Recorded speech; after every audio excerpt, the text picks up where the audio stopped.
All right, good afternoon, good evening to everybody. I am just coming on to be able to chat a little bit about some mental health tips and things that I just wanted to bring to people. Mental health is essentially my background. I work in education as a school counselor. I see a lot of things, I hear a lot of things, I try to bring awareness to a lot of things, and one of those things is the necessity to take care of ourselves mentally and to really know like what things impact us. And so today I wanted to just come and share about the importance of taking care of yourself mentally. First of all, let's start with the disclaimer that mental health, when you're addressing your mental health, it doesn't mean that something's wrong with you. It doesn't mean that you're crazy. You don't have to necessarily go see a psychologist or even a therapist to care about your mental health. And that's coming from a therapist herself. Like, you don't need to come and talk to us just to be able to care about your mental health. There are things that you should be doing to take care of your mental health on a day to day basis. And one of those things is self talk, the things we tell ourselves.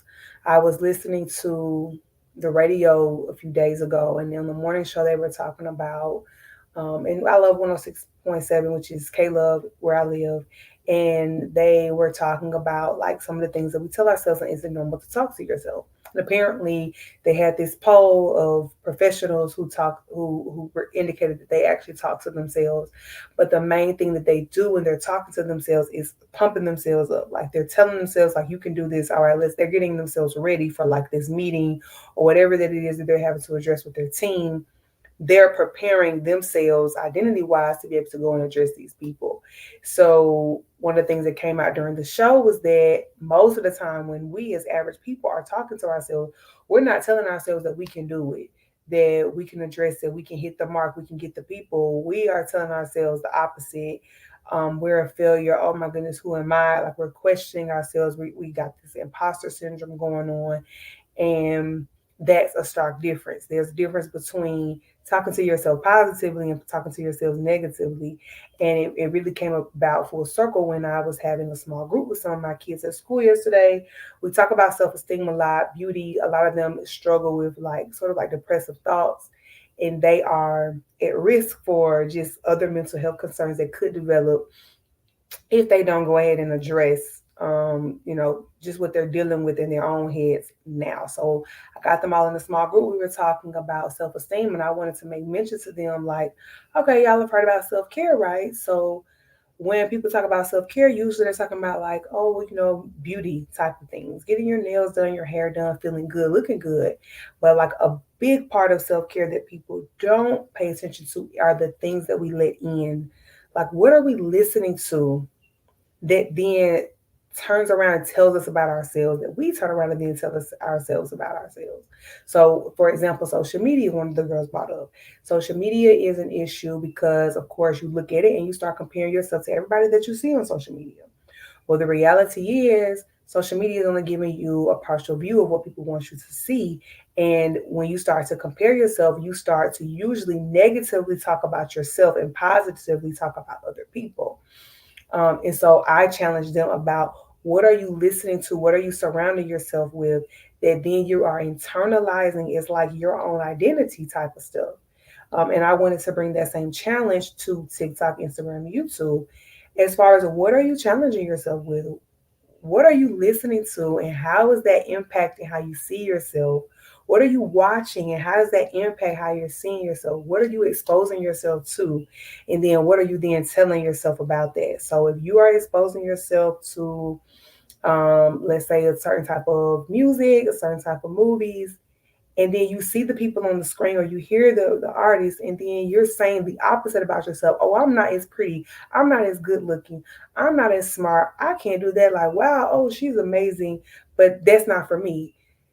A lot of times we down our own selves and we impact our own mental state because of our negative self-talk.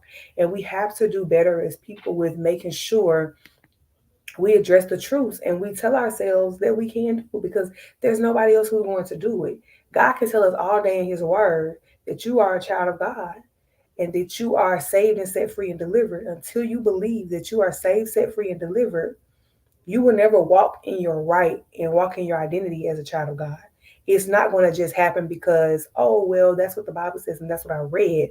You can read it but not believe it. So we have to do a better job of like marrying those two things and actually believing about ourselves what is true. Um, and not trying to always compare, because they say that comparison is the thief of joy, and it really is. Because as soon as you start comparing, you like automatically, because it's a compare and contrast type of situation, one is better than the other. One is good, therefore one is bad. You're not saying, oh, it's just as good. Oh, I'm just as good as that person. That's what we should say when we see something on social media or looking at somebody on TV. We should say, oh, I'm just as good as that person, or if not better. But most of the time, we're negatively talking about ourselves, and that is severely impacting our mental health. You might have a situation that you're going through, and if you're not telling yourself that you can do this, that you do have the strength through Christ to get through this, then you're going to continue to feel defeated each and every day that you're getting up, going to work, doing that same thing. You're having to go through this struggle. And if you're not telling yourself that it is going to only last for a little while, that it's strengthening you, that you are growing through this, you're improving as a person, like this trial is going to help you learn endurance, then you're not going to get the lesson out of it. So the question is, what are you telling yourself? Is it negative or positive? And you can drop that in the comments, that you can observe that you speak negatively about yourself, or that you know you speak positively about yourself. Um, then the other question is, how do we treat other people? Do we speak positively about other people? If I don't have anything nice to say, I tend not to say anything at all. That's a lesson that I learned when I was young. If you don't have anything nice to say, don't say it at all. Now, I might think it in reality, but I'm not going to say it, because I know that that has a big impact on how people see themselves when other people are talking to them and about them.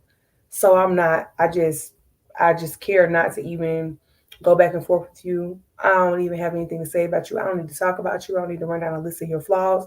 I just won't say it at all. um, so we impact ourselves by, one, the way that we talk to our own selves. That's the biggest impact. Then two, how we're allowing other people to talk to us. And so I want to also challenge you that if you are already at the level where you're pretty good about how you say things to yourself or don't say things to yourself, then look at how you're saying things to other people. It could be your own children, it could be your spouse, it could be coworkers. How do you say things to them to affect their mental health? Because most of the time when I'm dealing with kids at school, it's it's mostly what they're interpreting is how other people are talking to them and treating them, and that's why they feel.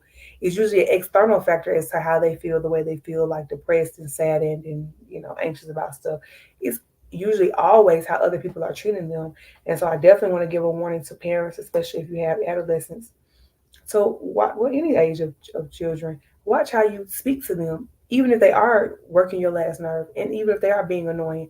Watch how you address that to them, because they really, really, really internalize that, and they don't really have that skill yet to sort of eat the meat, spit out the bones situation. They don't really have that. So just watch how you're speaking to them. And then finally, not only do I want you to consider how you're speaking to yourself, your own self talk, when you're in your own head. Consider how you're speaking to other people, and do you say negative things or do you uplift them and speak positively about people?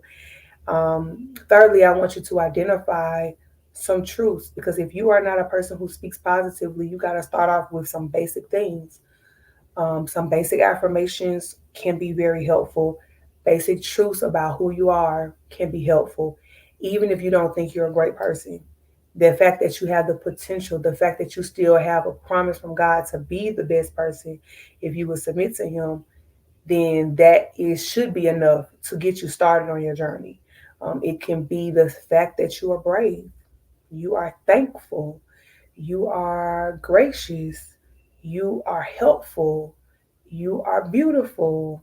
Something small and simple to be able to tell yourself that's opposite of what you're currently telling yourself, is another thing that I would advise for people to consider, because we don't realize how big of a role our mental health plays in our day-to-day life. Whether you are like motivated to really make changes that you need to make changes, it's all based on your mental state. Um, Whether you are like, let's say you're trying to do physical exercise, like, oh, it's a new year, I'm trying to get better at exercising and eating right. It's a mental game. You got to be able to tell yourself that, you know what, this is good for my body. Or I know I'm craving sugar. I deserve to make good choices. I can make balanced choices in my diet. Those types of things. It's a mental game before it's a physical game. It's not just about did you go walking and did you work out, did you eat the apple, did you eat the candy? What did you tell yourself before you made that choice? That's really what's impacting us. So our mental state is such a big factor into everything else that we are doing. And I really want people to make sure that their mental state is influenced heavily by their spiritual state. So their belief, their faith, how they're spending time with God. At the end of the day, you have to start changing certain habits. And that mental habit is the biggest one that you need to address so that all the other changes that you want to make in life can be addressed. So I hope that this was helpful for some people. Please make sure that you like and share. And then I will be streaming this live again tonight on my YouTube page at Getting on Higher Ground. So you can also tune in there and share that link with others. Thank y'all for tuning in, and I'll see y'all next week for So Health Minute.